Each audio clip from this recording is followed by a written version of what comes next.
बिस्मिल्लाहिर्रहमानिर्रहीम। एक दफ़ा का जिक्र है कि एक नेक शख्स के घर की दीवार गिर पड़ी। वो मज़दूरों के अड्डे पे गया कि किसी मज़दूर को लाकर दीवार दुरुस्त करवाऊँ। वहाँ जाकर देखा कि एक खूबसूरत नौजवान के सिवा और कोई मज़दूर नहीं है। उससे कहा, हमारी दीवार बना दो और अपनी मज़दूरी ले लो।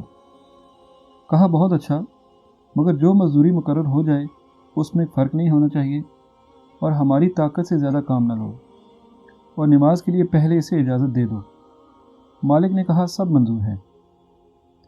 फिर उसे घर लाकर काम बता दिया और ख़ुद अपने रोज़गार पर चला गया। शाम को देखा तो उसने 2 मज़दूरों के बराबर काम किया था। वो बहुत खुश हुआ और मज़दूरी देकर रुखसत कर दिया। फिर सुबह को इंतज़ार किया। जब बहुत देर हो गई तो फिर मज़दूरों के अड्डे पे गया, मगर उसे दूसरों से दरियाफ्त करने पर पता चला कि वो हर रोज़ मज़दूरी नहीं करता, बल्कि हफ्ता में 1 दिन मज़दूरी करता है और 7 रोज़ खाता है। ये समझे कि कोई कामलीन से है। फिर उनके मकान पर गए, देखा तो बीमार हैं और ज़मीन पर पड़े हैं। उनका ये हाल देखकर बहुत अफसोस किया। फिर कहा, आप मुसाफिर और बीमार हैं और ज़मीन पर पड़े हैं, मुझे खिदमत का मौका दें और मेरे घर चलें। मज़दूर ने कहा, बेहतर है मुझे कुछ न खिलाएं। चुनाचे वो शख्स अपने घर वापस आ गया। मज़दूर ने 3 दिन तक ना कुछ खाया, ना पिया और ना ही कलाम किया। चौथे रोज़ मुझे बुलाकर फरमाया कि मेरा वक्त करीब है, चंद वसीयतें करता हूँ, उनको बखूबी अदा करना। अव्वल ये कि मेरे गले में रस्सी बांध कर ज़मीन पर खूब घसीटना और कहना कि जो कोई अपने मालिक की नाफरमानी करेगा उसका यही हाल होगा, शायद रहमत इलाही जोश में आए और मेरी मग़फ़रत फरमा दें, और इन्हीं कपड़ों में कफनाना। इसके बाद बादशाह वक्त के पास जाकर ये अंगूठी और कुरान शरीफ दे देना और कहना कि ज़रा गफलत से होशियार रहना और सरवत दुनिया को ख्वाब व ख्याल समझना। ऐसा ना हो कि अचानक मौत आ जाए और सारा सामान गफलत खाक में मिल जाए। उस वक्त कोई तदबीर मुफीद ना होगी। उसके बाद उनकी जान निकल गई। फिर वसीयत के मुताबिक चाहा कि गले में रस्सी डालें, लेकिन गोशा मकान से आवाज़ गैब आई कि ख़बरदार, ऐसा ना करना, और या अल्लाह अहले मग़फ़रत हैं, ना कि लायक ज़लालत। फिर बखूबी दफना दिया। उसके बाद अंगूठी और कुरान मजीद लेकर बादशाह के हुजूर पेश हुआ।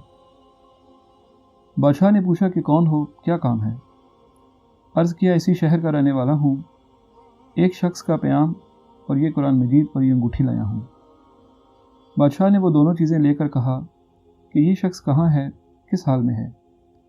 मैंने कहा, वो मर गया और वो दीवार बनाता था। ये सुनते ही बादशाह रोने लगा, यहाँ तक कि वो बेहोश हो गया। हैरानी हुई कि इलाही ये क्या मामला है।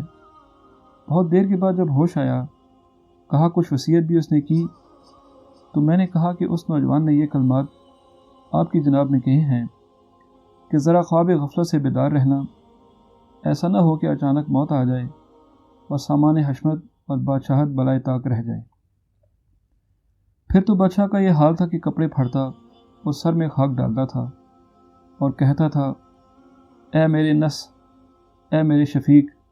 फिर रात को चादर ओढ़ कर मेरे साथ इसकी कब्र पर गया। फिर कब्र से लिपट कर बहुत रोता रहा। फिर कहा कि ये मेरा बेटा था, हमेशा शराब व कबाब में गिरफ़्तार था। अल्लाह की रहमत से उसने तौबा करके हदायत पाई। एक मरतबा लहो लाभ में मशगूल था और सब सामान इशरत मुहैया था। कोई इधर और कोई उधर नशा में बेहोश था। अचानक मकतब से किसी लड़के ने 27वें पारा सूरह हदीद की आयत करीमा पढ़ी, जिसका ये तर्जमा है, यानी क्या वो वक्त नहीं पहुंचा ईमान वालों को गिड़गड़ाएं उनके दिल अल्लाह की याद से। उसके दिल पर जा लगी और सब ऐश व इशरत छोड़कर तौबा की राह अख्तियार की। फिर उस लड़के के पास आकर कहा कि हाँ, वो वक्त आ गया है कि अल्लाह की याद से दिल थरा गए और अपने काम कर गए। फिर तर के लिबास किया और चला गया। बहुत तलाश किया, कहीं पता न चला। आज पता चला तो ज़ख्मी कारी दिल पर लगा।